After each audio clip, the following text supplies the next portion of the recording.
Boolean Algebra Part 3.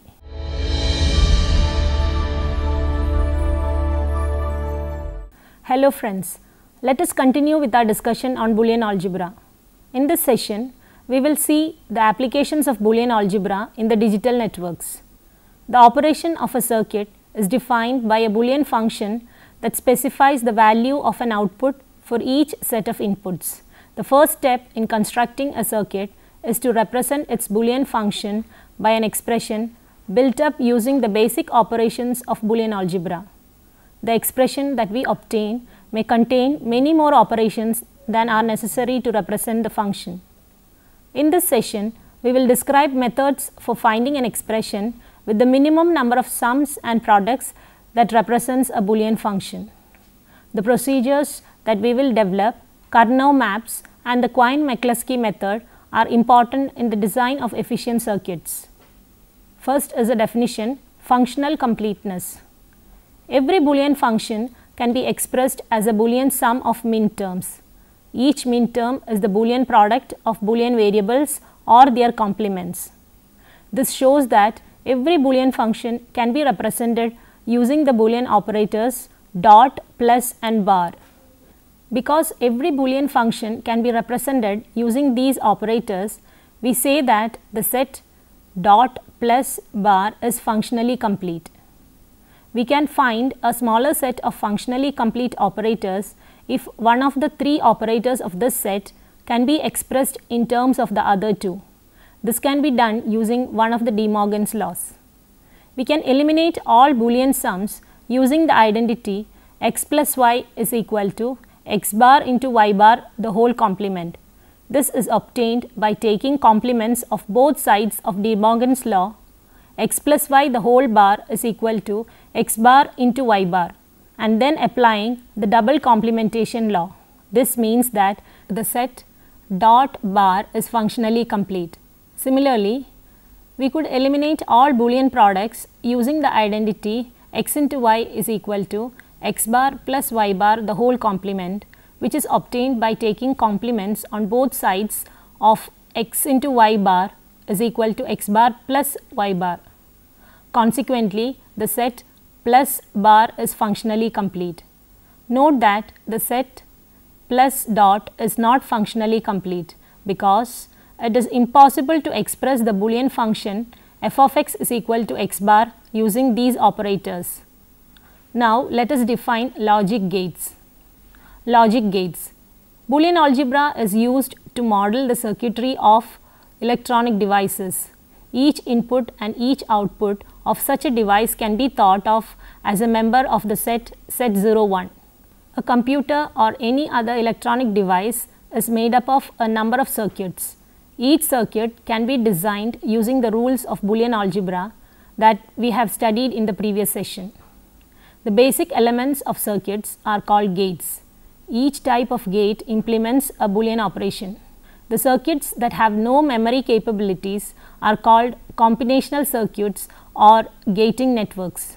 We will construct combinational circuits using three types of elements. The first is an inverter which accepts the value of one Boolean variable as input and produces the complement of this value as its output. The symbol used for an inverter is shown in figure 1a. The next type of element we will use is the OR gate. The inputs to this gate are the values of two or more Boolean variables. The output is the Boolean sum of their values. The symbol used for an OR gate is shown in figure 1b. The third type of element we will use is the AND gate. The inputs to this gate are the values of two or more Boolean variables. The output is the Boolean product of their values. The symbol used for an AND gate is shown in figure 1c. The inputs to the inverter, OR gate and AND gate are shown on the left side entering the element, and the output is shown on the right side leaving the element. This is figure 1 showing the basic types of gates. We can have multiple inputs to AND and OR gates. Examples of AND and OR gates with n inputs are shown in figure 2. This is figure 2, which shows the gates with n inputs. we will move on to examples of circuits. We will give some examples of circuits that perform some useful functions. Example 1. A committee of 3 individuals decides issues for an organization. Each individual votes either yes or no for each proposal that arises. A proposal is passed if it receives at least 2 yes votes. Design a circuit that determines whether a proposal passes. The solution: let x equal to 1 if the first individual votes yes and x equal to 0 if this individual votes no. Let y equal to 1 if the second individual votes yes and y equal to 0 if this individual votes no. And let z equal to 1 if the third individual votes yes and z equal to 0 if this individual votes no. Then a circuit must be designed that produces the output 1 from the inputs x, y and z when 2 or more of x, y and z are 1. One representation of the Boolean function that has these output values is x into y plus x into z plus y into z. The circuit that implements this function is shown in figure 3. This is figure 3, which shows a circuit of majority voting. Minimization of circuits. The efficiency of a combinational circuit depends on the number and arrangement of its gates. The process of designing a combinational circuit begins with the table specifying the output for each combination of input values. We can always use the sum of products expansion of a circuit to find a set of logic gates that will implement this circuit. However, the sum of products expansion may contain many more terms than are necessary. Terms in a sum of products expansion that differ in just one variable can be combined so that in one term this variable occurs and in the other term the complement of this variable occurs. For example, consider the circuit that has output 1 if and only if x equal to y equal to z equal to 1 or x equal to z equal to 1 and y equal to 0. The sum of products expansion of this circuit is y into z plus x into y bar into z. The two products in this expansion differ in exactly one variable, namely y. They can be combined as x into y into z plus x into y bar into z is equal to y plus y bar into x into z, which is equal to 1 into x z, which is equal to x z. Hence, x z is a Boolean expression with fewer operators that represents the circuit. The two different implementation of this circuit is given in figure 4. Figure 4 shows the two circuits with same output. The second circuit uses only one gate, whereas the first circuit uses 3 gates and an inverter. This example shows that combining terms in the sum of products expansion of a circuit leads to a simpler expression for the circuit. We will describe two procedures that simplify sum of products expansion. The goal of both procedures is to produce Boolean sums of Boolean products that represent a Boolean function with the fewest products of literals such that these products contain the fewest literals possible among all sums of products that represent a Boolean function. Finding such a sum of products is called minimization of the Boolean function. Minimizing a Boolean function makes it possible to construct a circuit for this function that uses the fewest gates and fewest inputs to the AND gates and OR gates in the circuit among all circuits for the Boolean expression we are minimizing. Until the early 1960s, logic gates were individual components.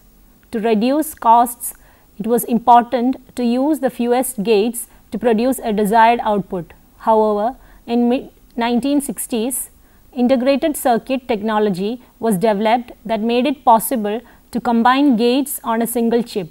Even though it is now possible to build increasingly complex integrated circuits on chips at low cost, minimization of Boolean functions remains important. Reducing the number of gates on a chip can lead to a more reliable circuit and can reduce the cost to produce the chip. Also, minimization makes it possible to fit more circuits on the same chip.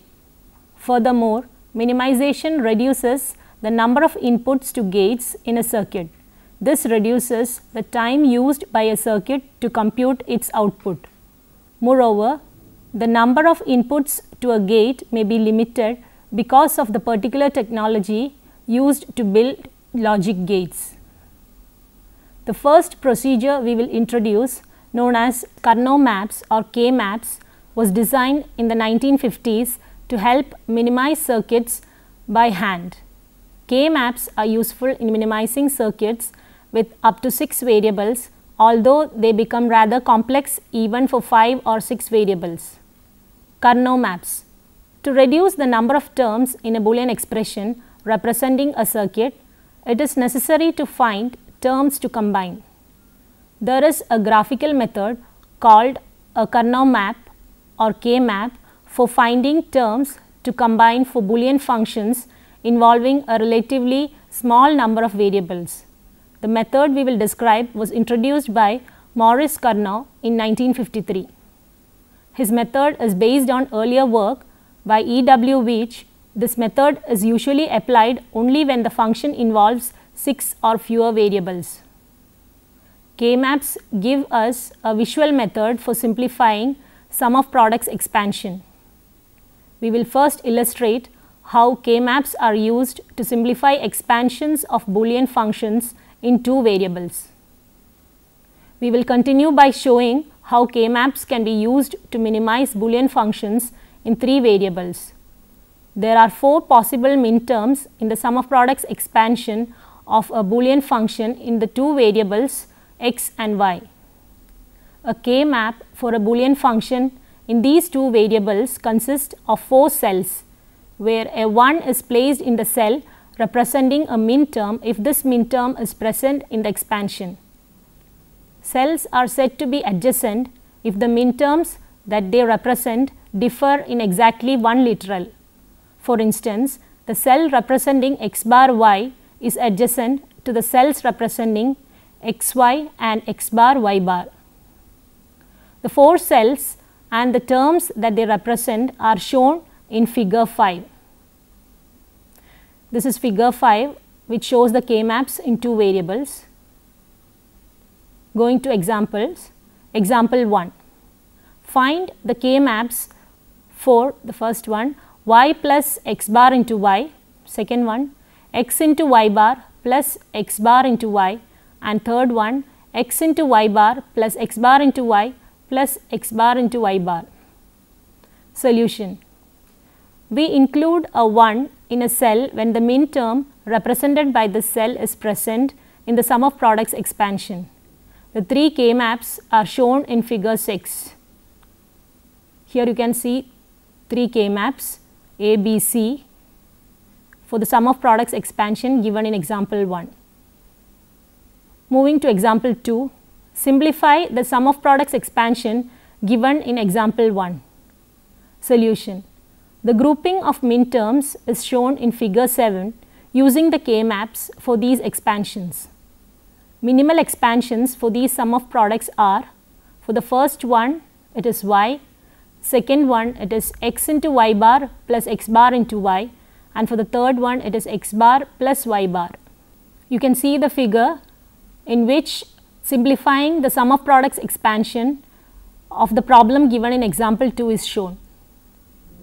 A K-map in 3 variables is a rectangle divided into 8 cells. The cells represent the 8 possible minterms in 3 variables. 2 cells are said to be adjacent if the minterms that they represent differ in exactly one literal. One of the ways to form a K-map in 3 variables is shown in figure 8a. This K-map can be thought of as lying on a cylinder as shown in figure 8b. On the cylinder, 2 cells have a common border if and only if they are adjacent. You can see figure 8. the K-maps in 3 variables. To simplify a sum of product expansion in 3 variables, we use the K-map to identify blocks of minterms that can be combined. Blocks of 2 adjacent cells represent pairs of minterms that can be combined into a product of 2 literals. 2 by 2 and 4 by 1 blocks of cells represent minterms that can be combined into a single literal, and the block of all 8 cells represents a product of no literals, namely the function 1. In figure 9, 1 by 2, 2 by 1, 2 by 2, 4 by 1 and 4 by 2 blocks and the products they represent are shown. In figure 9, you can see the blocks in K-maps in 3 variables. The product of literals corresponding to a block of all ones in the K-map is called an implicant of the function being minimized. It is called a prime implicant if this block of ones is not contained in a larger block of ones representing the product of fewer literals than in this product. The goal is to identify the largest possible blocks in the map and cover all the ones in the map with the least number of blocks, using the largest blocks first. The largest possible blocks are always chosen, but we must always choose a block if it is the only block of ones covering a 1 in the K-map. Such a block represents an essential prime implicant. By covering all the ones in the map with blocks corresponding to prime implicants, we can express the sum of products as the sum of prime implicants. Note that there may be more than one way to cover all the ones using the least number of blocks. Example 3 illustrates how K-maps in 3 variables are used. Example 3. Use K-maps to minimize these sum of products expansion. A, x into y into z bar plus x into y bar into z bar plus x bar into y into z plus x bar into y bar into z bar. B, x into y bar into z plus x into y bar into z bar plus x bar into y into z plus x bar into y bar into z plus x bar into y bar into z bar. Solution. The K-maps for these sum of products expansion are shown in figure 10. The grouping of blocks shows that minimal expansions into Boolean sums of Boolean products are, for the first one, x into z bar plus y bar into z bar plus x bar into y into z, and for the second one it is y bar plus x bar into z. This is figure 10, and you can see how K-maps are used to minimize the sum of product expansions. A K-map in 4 variables is a square that is divided into 16 cells. The cells represent the 16 possible minterms in 4 variables. The K-map of a sum of products expansion in 4 variables can be thought of as lying on a torus, so that adjacent cells have a common boundary. The simplification of a sum of products expansion in 4 variables is carried out by identifying those blocks of 2, 4, 8 or 16 cells that represent minterms that can be combined.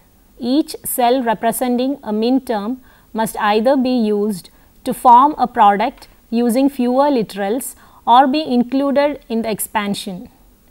As is the case in K-maps in 2 and 3 variables, the goal is to identify the largest blocks of ones in the map that correspond to the prime implicants and to cover all the ones using the fewest blocks needed, using the largest blocks first. The largest possible blocks are always used.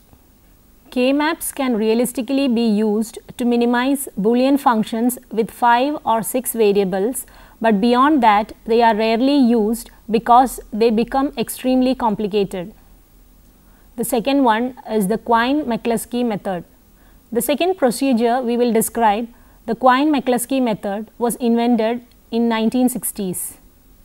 It automates the process of minimizing combinatorial circuits and can be implemented as a computer program. Basically, the Quine-McCluskey method consists of two parts. The first part finds those terms that are candidates for inclusion in a minimal expansion as a Boolean sum of Boolean products. The second part determines which of these terms to actually use.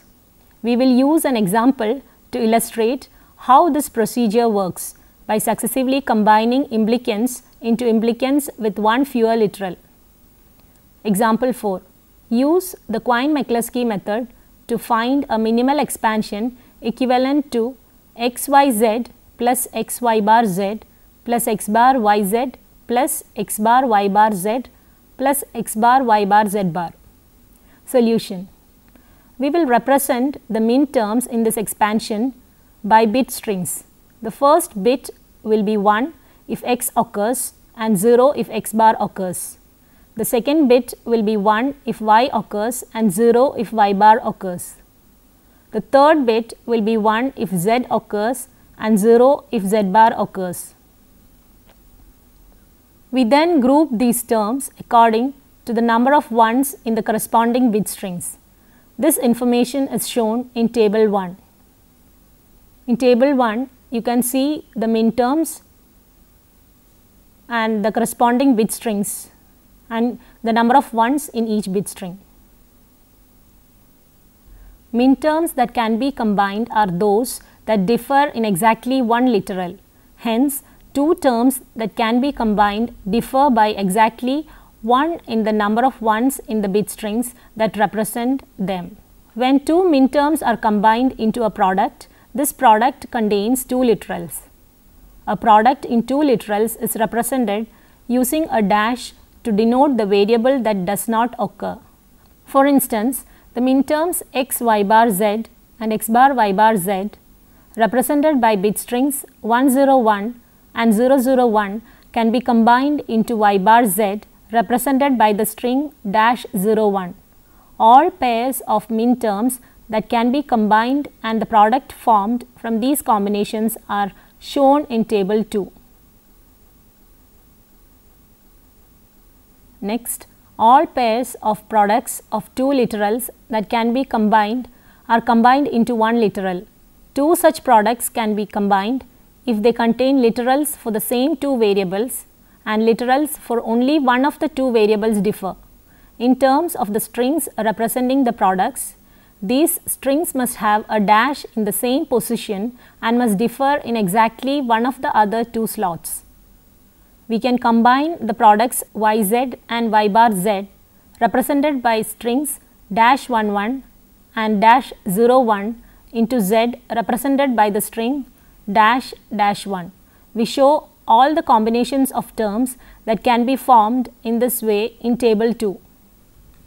In table 2, we also indicate which terms have been used to form products with fewer literals.